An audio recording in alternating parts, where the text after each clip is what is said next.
Hi friends எல்லாம் எப்படி இருக்கீங்க? ஆ நியூ இயர் வந்துருச்சு. இப்ப நம்ம புது வருஷத்துக்குள்ள காலடி எடுத்து வச்சுட்டோம். இனிமேல் நம்ம வாழ்வும், நம்ம சந்தோஷமும் இந்த கொரோனா டைம்ல நம்ம பட்ட அவஸ்தைகள், துன்பங்கள் எல்லாமே போகக்கூடிய வருஷமா இந்த வருஷம் அமையட்டும்னு என்னோட மனமார்ந்த வாழ்த்துக்கள தெரிவித்துக் கொள்கிறேன்.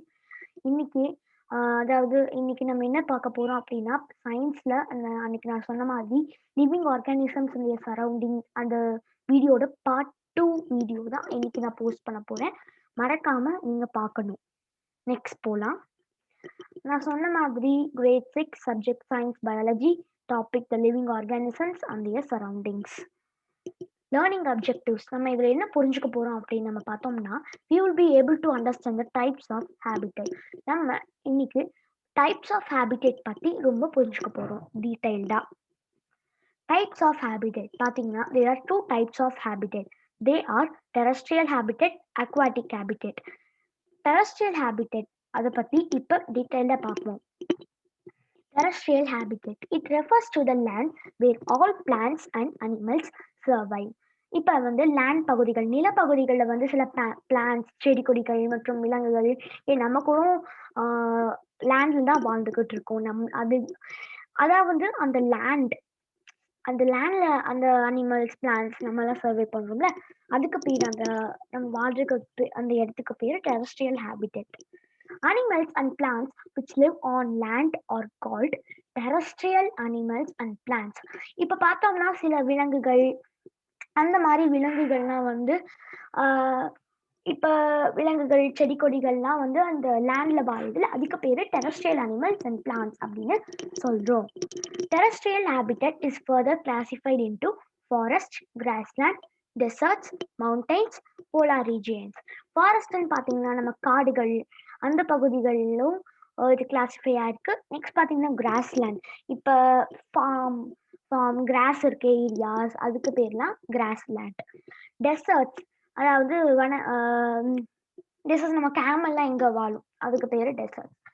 நம்ம ராஜஸ்தான்ல அது நிறைய இருக்கும்ல டெசர்ட்ஸ், அதுக்கு. மவுண்டெயின்ஸ் மலைகள், அதாவது நம்ம இப்போ நிறைய மவுண்டெயின்ஸ் இருக்கு, கோயில்கள்லாம் பார்த்துருப்போம்ல, பழனி, அதுக்கப்புறம் மருதமலை, நிறைய மவுண்டெயின்ஸ் அண்ட் எல்லாமே இருக்கு. நெக்ஸ்ட் பார்த்தோம்னா போலார் ரீஜியன்ஸ். போலார் ரீஜியன்ஸ்னா வந்து அந்த போலார் பேர்ஸ்லாம் வாழ்ந்துட்டு இருக்கும்ல, அந்த ரீஜியனுக்கு பேர் தான் போலார் ரீஜியன் அப்படின்னு நம்ம சொல்றோம். இப்போ ஃப்ரெண்ட்ஸ் நம்ம நெக்ஸ்ட் பார்க்க போகிறது forest. These are large areas covered with trees and plants. ஃபாரஸ்ட்லாம் பார்த்தீங்கன்னா வந்து டென்ஸான ஏரியாஸில் வந்து ட்ரீஸும் பிளான்ட்ஸும் மரங்களும் அந்த செடிகள் எல்லாமே கவர்ந்து இருக்கிற இடத்துக்கு பேர் ஃபாரஸ்ட் அப்படின்னு சொல்கிறாங்க. Organisms living in the forest depend upon abiotic factors like air, availability of water, temperature and sunlight etcetera. So இப்போ நம்ம ஒரு இடத்துல வீடு கட்டுறோம்னா அதுக்கு நம்மளுக்கு தண்ணி இருக்கா, இப்போ ரொம்ப கூலா இருக்கா, இப்போ சில பேருக்கு வந்து ரொம்ப கூலா இருந்தா ஒத்துக்காது, உடம்புக்கு ஒத்துக்காது. they will be suffering from fever or cold. So அந்த மாதிரி இருக்கா,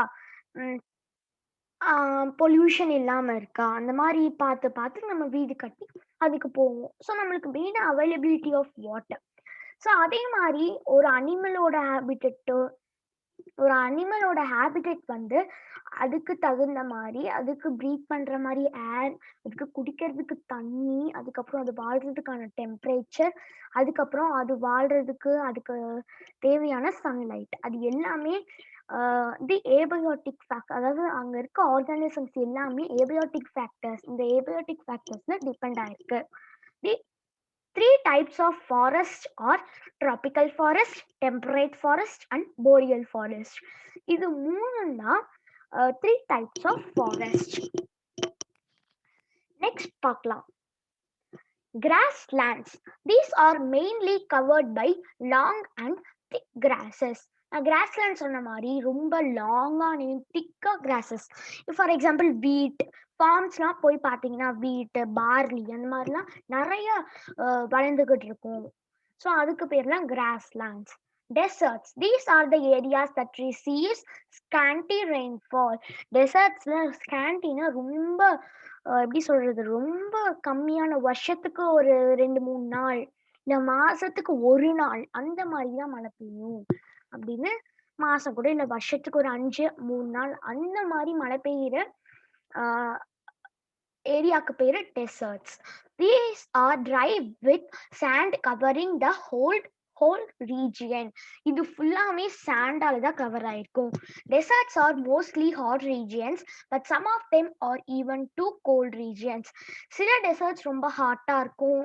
ஆனா சில வந்து ரொம்ப கோல்டா இருக்கும், கூலா இருக்கும். அதே மாதிரி அப்படின்னு சொல்றாங்க டெசர்ட்ஸ பத்தி. Mountains. These regions are rocky and dry. அதாவது இது பார்த்தீங்கன்னா, ஒரே கல்லா இருக்கும். அதுக்கப்புறம் பார்த்தீங்கன்னா, ரொம்ப ட்ரையா இருக்கும். அப்படியே வறட்சியா இருக்கும். Sometimes water occurs as flowing streams. இப்ப ஐஸ் கிளேசியர்ஸ்லாம் பார்த்தீங்கன்னா, வாட்டர் அப்படியே ஸ்ட்ரீம் மாரி ஃப்ளோ ஆகும். லுக் செம்மையா இருக்கும். சூப்பர் லுக்கா இருக்கும். ஸோ, அது நம்ம பார்க்கறதுக்கு ரொம்ப ஆசையா இருக்கும். அந்த தண்ணி நம்ம குடிக்கணும் போல இருக்கும். ஸோ, அந்த மாரி இருக்கு. ஸோ, அங்க வந்து ஃப்ளோயிங் ஸ்ட்ரீம்ஸ் அதெல்லாம் தான் அது பண்ணும். Plants present on hill or xerophytes. Xerophytes. Xerophytes அப்படின்னு நம்ம படிக்கிறோம். These are conical and evergreen. ஹில்ஸ்ல இருக்க பிளான்ட்ஸுக்கு பேரு செரோஃபைட்ஸ் அப்படின்னு நம்ம சொல்றோம். அது வந்து கோனிக்கல். கிறிஸ்மஸ் ட்ரீ பார்த்துருக்கீங்களா? அப்படி கோனிக்கலா இருக்கும்.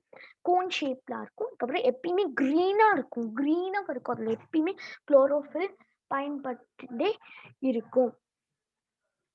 நெக்ஸ்ட் பாத்தீங்கன்னா போலார் ரீஜியன்ஸ். இது பாத்தீங்கன்னா these regions R covered with high snowy peaks. அதாவது எப்பயுமே ஹையா ஸ்னோ ரீஜியன்ஸால கவர் ஆயிருக்கும் இந்த polar regions. Animals found here are adapted by having thick furry coat on the skin. Polar regionsக்கு எக்ஸாம்பிளா நம்ம போலார் பேர சொல்லலாம். அது வந்து அது உடம்பு ஃபுல்லா திக் ஃபர்ரி கோட்டாவும் அந்த skin coat on the skin, அதாவது அது உடம்பு ஃபுல்லா ஃபர்ரி கோட் மாதிரி இருக்கும். அதுவும் ரொம்ப திக்கா இருக்கும். ஸோ அப்படின்னு சொல்றாங்க. நெக்ஸ்ட் பார்த்தோம்னா நம்ம aquatic habitat. It refers to the region covered with the water where plants and animals survive. இங்க வந்து region covered with water, இங்கெல்லாம் தண்ணி கவர் ஆயிருக்கும். where plants and animals survive, அந்த இடத்துக்கு பேரு aquatic habitat. Fresh water habitat. These are the water bodies filled with fresh water அப்படின்னு சொல்றாங்க. ஃப்ரெஷ் வாட்டர் ஹேபிட்டட் பார்த்தீங்கன்னா எப்பயுமே ஃப்ரெஷ் வாட்டர், அதோட வாட்டர் பாடிஸ் ஃப்ரெஷ் வாட்டராக இருக்கும். These include rivers, lake, ponds and streams. இது வந்து ரிவர்ஸ், லேக்ஸ், பாண்ட்ஸ் எல்லாமே ஃப்ரெஷ் வாட்டர் ஹேபிட்டட் இதில் இன்க்ளூட் ஆயிருக்கு. நெக்ஸ்ட் பார்த்தீங்கன்னா marine habitat. Oceans and seas are termed to be marine habitat. ஓஷன்ஸும் சீஸும் வந்து marine habitat. Different varieties of organisms exist in marine habitat. Marine ஹேபிட்டட்ல பார்த்தீங்கன்னா ஷார்க், வேல், நிறைய ஃபிஷ்ஷஸ் வந்து அதில் அடாப்ட் ஆயிருக்கு. அதோட ஹேபிட்டட்டை அது மேரின் ஹேபிட்டட்டை சூஸ் பண்ணிருக்கு. நெக்ஸ்ட் ஸ்லைட் போலாம். Coastal habitat. This is the region represented by the place where land meets the sea அப்படின்னு சொல்றாங்க. இந்த கோஸ்டல் ஹேபிட்டட் அது நம்ம பார்த்தோம்னா வேர் லேண்ட் மீட்ஸ் சி, எங்க லேண்டும் சியும் மீட் ஆகுதோ அந்த ஹேபிட்டட்டுக்கு பேரு கோஸ்டல் ஹேபிட்டட் அப்படின்னு சொல்றோம். நம்ம நேத்து பார்த்த மாதிரியே அக்ளிமடைசேஷன் அப்படின்னா the ability of an organisms to make small adjustments or changes in the body in a short period of time to adjust itself to the surrounding atmosphere is called acclimatization. Ability, the capability, ஒரு சின்ன adjustment ஒரு அதாவது மாற்றங்கள் நம்மளோட உடம்புல ஒரு குறிப்பிட்ட time of period of டைம்ல நம்ம அட்ஜஸ்ட் பண்ணிக்கிறதுக்கு, நம்மளோட அட்மாஸ்பியருக்கு அட்ஜஸ்ட் பண்ணிக்கிறதுக்கு பேரு அக்ளிமடைசேஷன் அப்படின்னு நம்ம சொல்றோம். நெக்ஸ்ட் நம்ம பார்க்க போறது vocabulary words. Habitat, the natural home or environment of an animal, plant or other organisms. நேற்று நம்ம படிச்சோம்ல அதே தான் வந்திருக்கு. Environment, the surroundings where organisms live. Biotic, living thing. Abiotic, non-living thing. Adaptation, the act of changing something or changing behavior to make suitable for a new situation. So thank you friends. இந்த video உங்களுக்கு பிடிச்சிருந்தா என்னோட சேனலுக்கு subscribe பண்ணுங்க. மறக்காம பக்கத்துல இருக்க bell ஐகானையும் click பண்ணிடுங்க. நான் போடுற வீடியோஸ் உங்களுக்கு உடனுக்குடன் நோட்டிஃபிகேஷன்ஸா உங்க மொபைலுக்கு வந்துரும். மறக்காம என் சேனலை எப்பயுமே நீங்க பார்த்துக்கிட்டு இருக்கணும். நன்றி, வணக்கம். எல்லாருக்கும் இனிய புத்தாண்டு நாள் நல்வாழ்த்துக்கள். நீங்க இந்த புது வருஷத்தை நம்ம எல்லாரும் சேர்ந்து சந்தோஷமா இருப்போம்னு என்னோட மனமார்ந்த வாழ்த்துக்கள். நன்றி, வணக்கம்.